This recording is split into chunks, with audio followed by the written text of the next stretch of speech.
Hello all, आजचा आपला topic आहे फ्रीज हे शाप आहे का वरदान। खरं तर फ्रीज ही आपल्या मध्यमवर्गीयांच्या घरात साधारण 20-22 वर्षापूर्वी हळूहळू येणारी गोष्ट आता प्रत्येकाच्या घरी कंपल्सरी असते, त्याचा वापरही केला जातो। पण अनेक वेळा व्हॉट्सॲप थ्रू किंवा गुगल थ्रू अनेक सर्च केले जातात। काही डॉक्टरांकडूनही सांगितलं जातं की ह्याच्यामुळे अनेक आजार होतात, फ्रीजमध्ये ठेवलेल्या गोष्टींमुळे खाल्ल्यामुळे कॅन्सर होतो, डायबिटीस होतो, वजन खूप वाढतं, वातविकार जास्त वाढतात किंवा ह्या आणि अनेक प्रकारच्या गोष्टी फ्रीजबद्दल सांगितल्या जातात। तरी आपण तो वापरायचं बंद करत नाही, करू शकत नाही। मग जी गोष्ट दुधारी शस्त्रासारखी आहे की जी शाप आहे का वरदान आहे आपल्याला कळत नाही, त्याच्याबद्दल जर आपण योग्य पद्धतीने जाणून घेतलं की कसा तो वापरायचा आणि कशा पद्धतीने आपण त्याचा मॅक्झिमम वापर करू शकतो, तर त्या फ्रीजचा आपण उत्तम वापर आपलं आरोग्य चांगलं करण्यासाठी डेफिनेटली करू शकतो। तर जेव्हा फ्रीज घरी येतो तर कुणीच त्याचं युजर मॅन्युअल वाचत नाही, मीही वाचलेलं नव्हतं। पण जेव्हा या असे अनेक आर्टिकल्स यायला लागले तेव्हा फ्रीजबद्दल जेव्हा अभ्यास करायचा ठरवलं की खरंच आता ही रोजची लागणारी वस्तू आहे आणि ती जर आपण नीट वापरत नसू तर एक प्रकारचं एक वरदान आहे ते आपण वापरत नाही, अशा प्रकारची एक भावना काहीतरी मनात येते।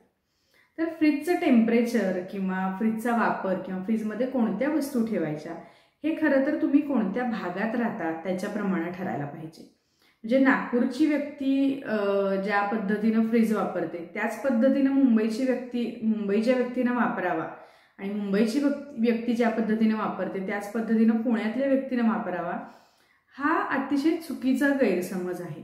जसं आपण कपडे किंवा खाणं हे आपलं रिजनप्रमाणे बदलत जातं, तसं फ्रीजमध्ये कोणत्या वस्तू ठेवायच्या आणि कोणत्या वस्तू ठेवायच्या नाहीत याचा कोणताही फिक्स रूल नाही आहे।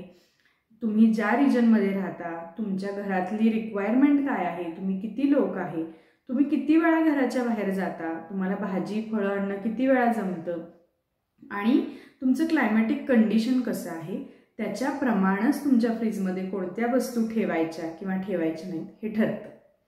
आता हे कशासाठी सांगते मी, कारण फ्रीजचं अगदी बेसिक प्रिन्सिपल आहे काम करण्याचं की ती कोणतीही वस्तू गार करते। त्या टेम्परेचर खूप कमी झाल्यामुळं त्या कमी टेम्परेचरमध्ये बॅक्टेरियल ग्रोथ होत नाही आणि बॅक्टेरियल ग्रोथ न झाल्यामुळं, फंगल ग्रोथ न झाल्यामुळं ती जी स्पेसिफिक अन्नपदार्थ आहे किंवा वस्तू आहे ती खराब होत नाही। हे अगदी साधं सोपं बेसिक ह्याच्या मागचा कन्सेप्ट आहे। ना फ्रीजमध्ये कुठलं केमिकल ॲड केलं जातं, ना फ्रीजमध्ये कुठली गोष्ट त्याच्यामध्ये मिसळली जाते की त्याच्यामुळं कोणते तरी रोग उद्भवले जातील।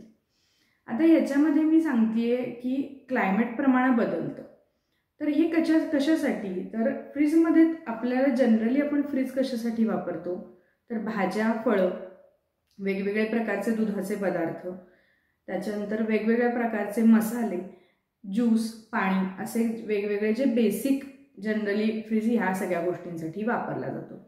फ्रीजर हा जो त्याच्यातला कंपार्टमेंट आहे हा आईस्क्रीम किंवा फ्रोझन फूड आहेत याच्यासाठी वापरला जातो। काही ठिकाणी कडधान्य आणि ड्रायफ्रुट्स ठेवण्यासाठी सुद्धा वापरला जातो। आता याच्यामध्ये एकानं कडधान्य जर फ्रीजरमध्ये ठेवली आणि दुसऱ्यानं जर ठेवली नाही तर त्याच्यातला एक चूक आणि एक बरोबर असा होत नाही। जनरली कोरड्या वातावरणामध्ये जिथं ह्युमिडिटी खूप कमी असते किंवा नसते तिथं सगळे कोरडे पदार्थ बाहेरच्या वातावरणात अतिशय उत्तम पद्धतीने राहतात, पण त्याच ठिकाणी दुधाचे पदार्थ, भाज्या फळं हे लवकर खराब होतात। त्यामुळे कोरड्या ठिकाणी भाज्या फळं, दुधाचे पदार्थ याच्यासाठी फ्रीजचा वापर होतो। तुम्ही ह्युमिड कंडिशनमध्ये गेला तर तिथं कोणतीही ओली वस्तू किंवा ज्याच्यामध्ये आर्द्रता जास्त आहे, आर्द्रता घेण्याची क्षमता आहे, ती कोणतीही वस्तू, मग ती कोरडी असू दे किंवा ओली असू दे, लवकर खराब होते। कारण कुजण्याची प्रक्रिया, फंगल ग्रोथ होण्याची प्रक्रिया, बॅक्टेरियल ग्रोथ होण्याची प्रक्रिया त्याच्यामध्ये खूप जास्त असते। त्यामुळे ह्युमिड कंडिशनमध्ये जे लोक राहतात, म्हणजे मुंबई म्हणा, कोकण म्हणा, तर अशा ठिकाणच्या लोकांना फ्रीजचा मॅक्झिमम वापर करावा लागतो, कारण कोणतीही वस्तू पटकन खराब होते। आणि ज्या भागामध्ये ऋतुपरत्वे म्हणजे उन्हाळ्यामध्ये कोरडं आहे, पावसाळ्यामध्ये ह्युमिड आहे, थंडीमध्ये ह्युमिडिटी जास्त नाही आहे पण गारवा भरपूर आहे, अशा ठिकाणी ऋतुपरत्वे तुम्हाला तुमच्या फ्रीजचा वापर करायचा आहे। आता हे जेव्हा आपल्याला स्पष्ट होतं तेव्हा मुंबईची व्यक्ती नागपूरच्या व्यक्तीला नाही म्हणू शकत की तू काय बाहेर ठेवतेस कडधान्य, खराब होतात, आम्ही तर फ्रीजमध्ये ठेवतो. इथं कंपॅरिझन नाही आहे, कारण तिथं फ्रीजचा वापर वेगळ्या पद्धतीसाठी आहे आणि इथं वेगळ्या पद्धतीसाठी आहे. त्यामुळं त्याचं एक असं काही स्पेसिफिक गाईडलाईन नाही आहे की तुम्हाला असंच वापरायचं आहे. तर बेसिक गाईडलाईन्स जे काही फ्रीजचे आहेत, जे कुठल्याही एखाद्या इन्स्ट्रुमेंट्सचे असतात, ते आहेत की तुमच्या फ्रीजचं टेम्परेचर साधारण 1.5 ते 3.5 ह्या दोन्हीच्या मध्ये पाहिजे. आता तुम्ही जर चेक केलं तुमच्या फ्रीजचं टेम्परेचर तर फारच छान आहे, पण समजा नाही चेक करत आहे तर कसं कळणार की माझ्या फ्रीजचं टेम्परेचर योग्य आहे का नाही? तर तुमचे जे लिक्विड पदार्थ ठेवलेले असतात फ्रीजमध्ये, म्हणजे मधल्या कंपार्टमेंटमध्ये, तर त्याच्यामध्ये क्रिस्टल फॉर्मेशन होता कामा नये.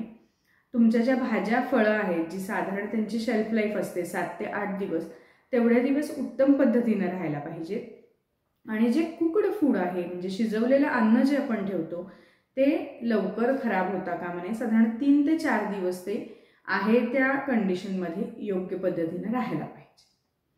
तर हे आहेत बेसिक गोष्टी की ज्याच्यामुळे आपल्याला समजतं की फ्रीज आपल्या योग्य त्या टेम्परेचरला चालू आहे. आता अनेक वेळा विचारलं जातं की किती दिवस कोणताही पदार्थ ठेवायचा, तर तुम्ही तो कसा ठेवताय हेही महत्त्वाचं आहे आणि त्याची शेल्फ लाईफ किती आहे हेही महत्त्वाचं आहे. तर सगळ्यात पहिलं आपण शिजवलेल्या अन्नाबद्दल बोलू. तर शिजवलेलं अन्न या ठिकाणी असा अभिप्रेत आहे की समजा तुम्ही 5 वाजता भाजी एखादी बनवली, आमटी बनवली, तर ती 1-1.5 तासानं गार झाल्यानंतर तुम्ही एखाद्या एअरटाईट कंटेनरमध्ये इमिडिएटली तुम्ही जर ती फ्रीजमध्ये ठेवली, म्हणजे ताजी असतानाच जर तुम्ही फ्रीजमध्ये ठेवली, तर ती साधारण 3 ते 4 दिवस उत्तम पद्धतीनं राहते. आता आपल्याकडे होतं काय, आपण एखादा अन्नपदार्थ सकाळी शिजवला, तो दिवसभर बाहेर राहतो, संध्याकाळी जर तो खाल्ला गेला नाही तर तो फ्रीजमध्ये जातो. मग इथं काय होते तर 6 ते 7 तास ती वस्तू शिजवलेला अन्नपदार्थ बाहेर राहतो.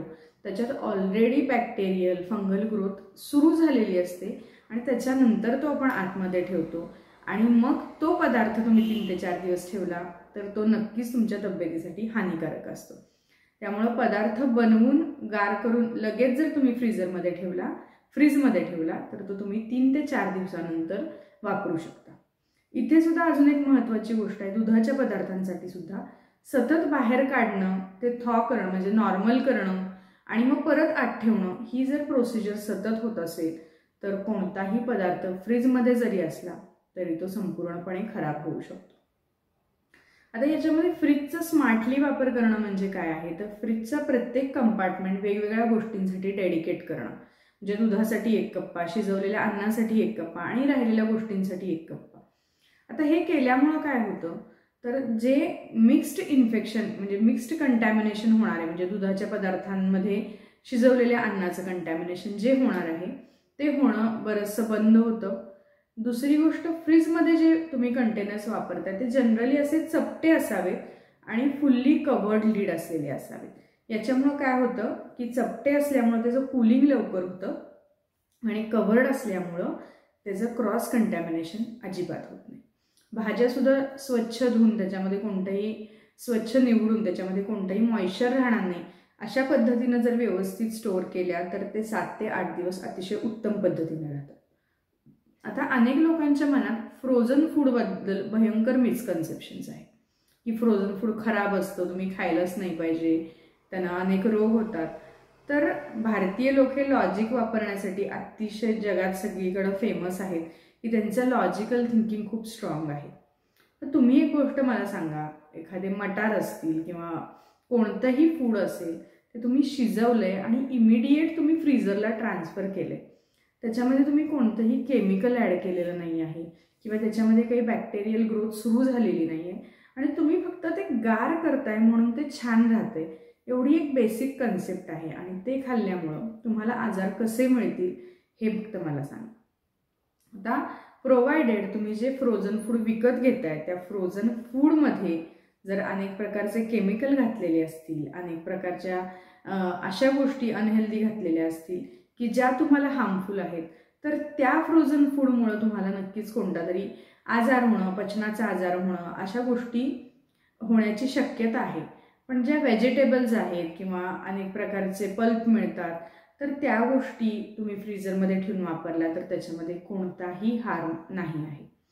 तर अशा पद्धतीनं जर तुम्ही फ्रीजचा अगदी लॉजिकली आणि व्यवस्थित विचार करून जर वापर केला ना, तर हा फ्रीज तुम्हाला तुमचं हेल्थ मेंटेन ठेवण्यासाठी अतिशय उत्तम पद्धतीने मदत करतो. कारण आठवड्याभराच्या चांगल्या भाज्या, फळं, दुधाचे पदार्थ आपण फ्रीजमध्ये स्टॉक करू शकतो आणि त्याच्याप्रमाणे आठवडाभर आपण ते उत्तम पद्धतीनं वापरू शकतो. आणि जेव्हा आपण म्हणतो फ्रीज हे शापकी वरदान, तर फ्रीज हे शापकी वरदान हे त्या वापरणाऱ्या व्यक्तीवर अवलंबून आहे. त्या व्यक्तीने जर उत्तम पद्धतीने वापरलं तर ते वरदान आहे आणि अर्थातच जर त्याचा कसाही वापर केला तर तो शाप आहे. दोनधारी शस्त्र आहे. तुम्ही जसं वापराल तसा त्याचा रिझल्ट तुम्हाला मिळणार. तर आय होप फ्रीजबद्दलचे जे मिसकन्सेप्शन्स आहेत हे तुमच्या डोक्यातून गेले असतील. तुमच्या क्लायमॅटिक कंडिशनप्रमाणे तुम्ही तुमचा फ्रीजचा वापर करा आणि जास्तीत जास्त हेल्दी राहण्यासाठीच तो तुम्हाला मदत करणार आहे. हेच त्याच्या मागचं खरं शास्त्र आहे. तर दिस वॉज ऑल अबाउट फ्रीज शाप की वरदान. तोपर्यंत काळजी घ्या. बाय.